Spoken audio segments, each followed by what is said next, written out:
मां बाराही देवी, मां खैरा भवानी, बाबा दुख हरणनाथ के दिव्य आशीर्वाद से आलोकित मां सरयू के आंचल में बसी हुई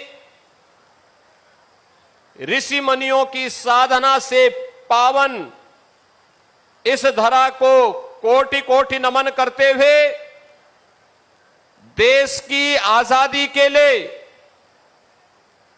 अपना सर्वस्व न्यौछावर करने वाले महान स्वाधीनता संग्राम सेनानियों की स्मृतियों को नमन करते हुए विनम्र श्रद्धांजलि अर्पित करता हूं। बहनों और भाइयों, आज मुझे एक बार फिर जनपद गोंडा में आने का अवसर प्राप्त हुआ है। अत्यंत ऊर्जावान जनपद है। यहां का युवा ऊर्जावान है। यहां का अन्नदाता किसान परिश्रमी है। यहां की बहनें और बेटियां प्रतिभाशाली हैं और यहां का कारीगर और हस्तशिल्पी भी जब भी उसे अवसर मिला है उसने अपनी हुनर की छाप देश और दुनिया तक पहुंचाने में कोई कोताही नहीं की है। जनपद का अपना पौराणिक इतिहास है। इस जनपद ने देश की स्वाधीनता आंदोलन में अग्रणी भूमिका के साथ कार्य किया, लेकिन आजादी के बाद जो अपेक्षित विकास जनपद गोंडा का होना चाहिए था, वह बहनों और भाइयों, वह विकास तुष्टीकरण की भेंट चढ़ गया, अराजकता की भेंट चढ़ गया, भाई भतीजेवाद और जातिवाद की भेंट चढ़ गया और उसी का खामियाजा गोंडा जनपद को भुगतना पड़ा। जहां पर सरयू मैया की असीम कृपा रहनी चाहिए थी और जहां की फसलें लहलहाते हुए देश के पेट को भरने का कार्य करती, एक नियोजित प्रयास के अभाव में वह जनपद पिछड़ता गया और एक समय ऐसा भी आ गया था जब उत्तर प्रदेश के अन्य जनपदों की भांति ही गोंडा के नौजवानों के सामने भी पहचान का संकट आ खड़ा हुआ। पहचान का संकट, जहां पर अपने प्रदेश में तो नौकरी रोजगार नहीं, लेकिन जब इससे बाहर भी जाते थे तो नाम सुनते ही अन्य जनपदों के लोग, अन्य प्रदेशों के लोग 10 कदम दूरी बना करके चलते थे। लोगों को लगता था कि पता नहीं कौन ये व्यक्ति है, क्या करके आया है। आज मैं कह सकता हूं, पिछले 12 वर्ष में प्रधानमंत्री मोदी जी के नेतृत्व में और पिछले 9 वर्षों में डबल इंजन की भाजपा की सरकार ने प्रदेश के विकास के लिए जिन कार्यक्रमों को अपने हाथों में लिया है, आज उसके परिणाम आप सबके सामने देखते हुए बन रहे हैं। अब आपको पहचान के लिए मोहताज नहीं होना होता है। अब आप देश के अंदर कहीं जाएंगे, कहीं भी आप जाएंगे, यूपी का नाम आते ही सामने वाले का चेहरा खिलता है और उसको लगता है जो आपसे 10 कदम दूरी बनाता था, आज वह आपको गले लगाने के लिए उतावला दिखाई देता है।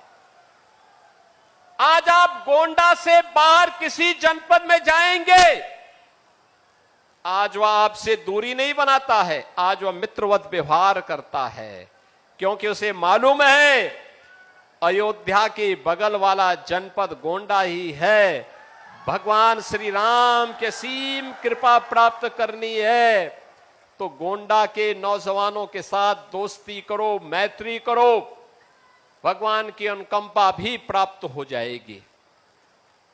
बहनों और भाइयों, आज यूपी के नौजवानों को नौकरी मिल रही है, सरकारी नौकरी भी। यूपी पुलिस में जब भर्ती हुई थी 60,244 भर्ती, सैकड़ों नौजवान गोंडा जनपद के भर्ती हुए थे। गोंडा के नौजवान भर्ती हुए थे, बहराइच के नौजवान भर्ती हुए थे, श्रावस्ती और बलरामपुर के नौजवान भर्ती हुए थे। आज कोई भी सरकारी भर्ती आती है, मैं नियुक्ति पत्र देने के लिए जाता हूं, उससे पहले पूरी सूची देखता हूं। मुझे अच्छा लगता है कि गोंडा का नौजवान भी अब सरकारी नौकरी प्राप्त कर सकता है, बिना भेदभाव के प्राप्त करता है। अब निवेश केवल गौतम बुद्ध नगर, नोएडा में और गाजियाबाद और मेरठ में नहीं हो रहा है, अब निवेश गोंडा में भी हो रहा है। गोंडा में भी निवेश होकर के यहीं के नौजवानों के लिए रोजगार भी ला रहा है।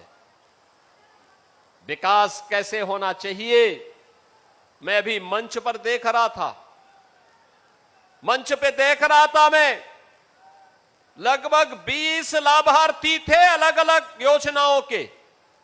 किसी को प्रधानमंत्री आवास योजना, किसी को मुख्यमंत्री आवास योजना, किसी को स्वच्छ भारत मिशन में शौचालय, व्यक्तिगत शौचालय का लाभार्थी बनकर के कोई आया, कोई आयुष्मान भारत की सुविधा प्राप्त कर रहा है,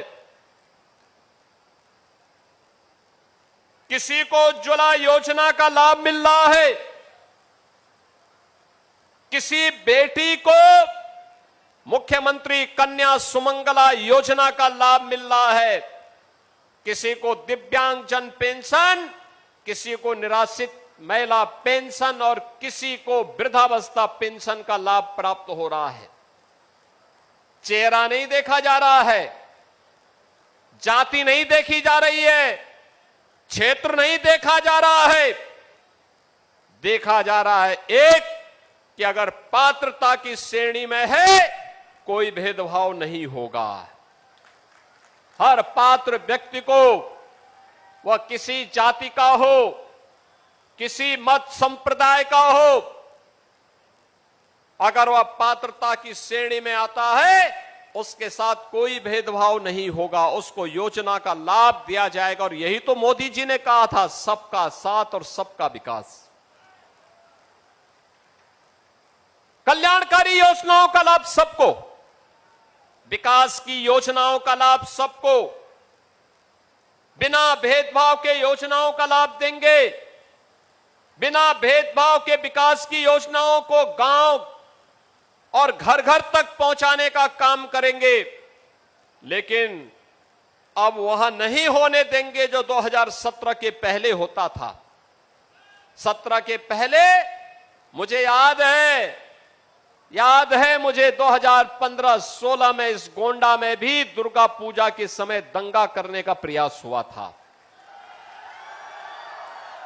यहां भी दंगे हुए थे, मां दुर्गा की मूर्ति को विसर्जन नहीं करने दिया जाता था, रामलीलाओं के आयोजन में अड़चनें डाली जाती थी, पर्व और त्योहार प्रारंभ होने के पहले, उत्सव प्रारंभ होने के पहले उपद्रव शुरू हो जाते थे। बेटी सुरक्षित नहीं, व्यापारी सुरक्षित नहीं, और सत्ता में बैठे हुए लोग 2017 के पहले इन दंगाइयों को, इन पेशेवर गुंडों को प्रश्रय देते थे, इनके सामने नतमस्तक होते थे। प्रदेश में कर्फ्यू रहता था, महीनों महीनों कर्फ्यू। असुरक्षा के वातावरण में न निवेश होता है, न विकास होता है। पहचान का संकट अलग से खड़ा होता है, नौजवान बेहाल होता है, किसान परेशान होता है, बहन और बेटियां सुरक्षित महसूस करती हैं और विकास में पिछड़े पायदान पर हमारी गिनती जब होती है तो सम्मान नहीं होता है। यही तो होता था यूपी में। आज तो आप देखते होंगे उत्तर प्रदेश में 75 जनपद हैं, 350 तहसीलें हैं, 825 विकासखंड हैं, 762 नगर निकाय हैं, 14,000 वार्ड हैं और बहनों और भाइयों 57,000 से अधिक ग्राम पंचायतें हैं। बिना रोक टोक के योजना का लाभ सबको मिल रहा है। पर्व और त्योहारों में कोई व्यवधान नहीं डाल सकता है। उत्सव के रंग में किसी ने भंग करने का काम किया तो फिर वर्तमान तो जाएगा ही जाएगा, भविष्य भी स्वाहा हो जाएगा।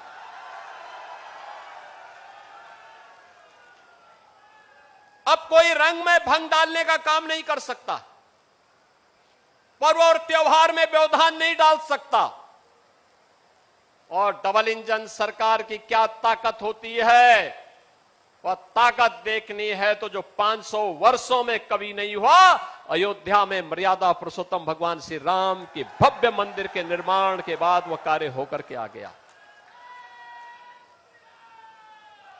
ये आप लोग तो एक ऐसे जनपद में हैं जिन्होंने आंदोलन को अपनी आंखों के सामने देखा है।